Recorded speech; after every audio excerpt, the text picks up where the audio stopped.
This is Jason with DV Nation with one more quick demonstration for you guys today. This is the secondary storage option on our RAMRod PCs and the RAMRod Powerbox, a small form factor. And that's what we're looking at right now. Two hybrid drives in RAID 0 on Crystal Mark. As you can see, we're reading at close to 200 megabytes a second. Write should be about the same, a little more than that. The hybrid drive is a 2.5-inch hard disk, so they're small and quiet and run cool.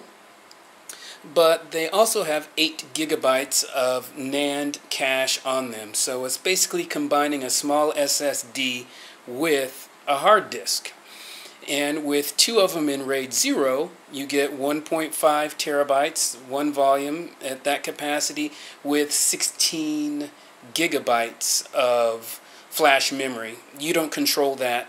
The controller on board just automatically looks at the data that you're accessing the most over that on those disks and moves them to the NAND for quicker access.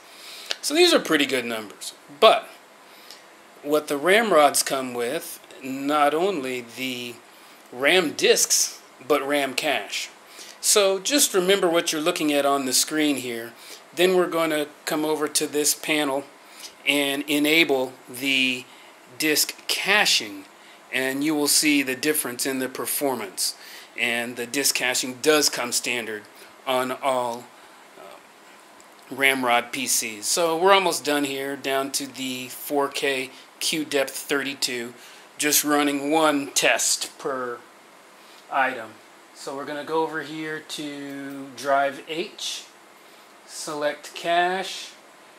Okay, what do we want to do? Start the cache, and we're going to give it about 3 gigabytes of cache. And we're going to do deferred write. So what that's going to do is write anything that's headed that way directly to RAM first.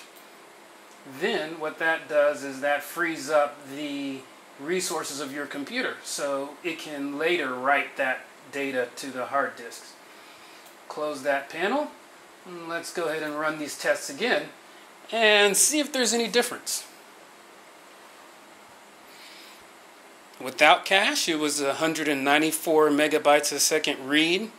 With cache, oh, look at that, 5.6 gigabytes a second.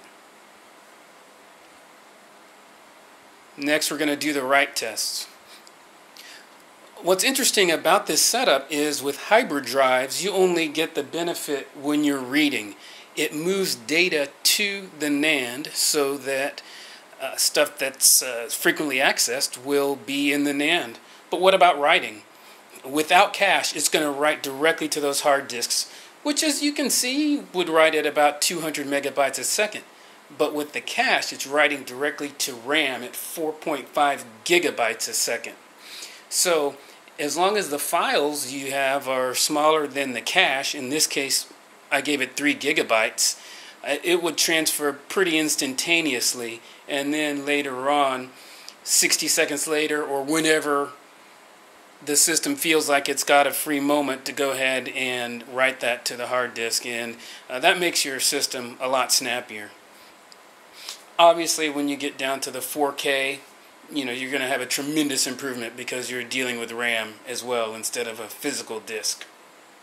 So again, all RAMRod PCs come with the RAM disk, which is a separate drive letter, and then the cache, which, if you want, you can do what I did and manipulate it and change the cache size or something like that. But with a 32 gig setup, we would give you 4 gigabytes of cache on your PCI Express SSD, which is the boot disk, and also on whatever the secondary storage is. Our options are 2 terabyte hard disk, or the twin hybrids, which would give you 1.5 terabytes. Our last customer actually sent us four 4-terabyte drives, and we put a couple of them in RAID 1 for him and applied the cache, 8 gigabytes of cache in that case, because he had a 64 gig machine.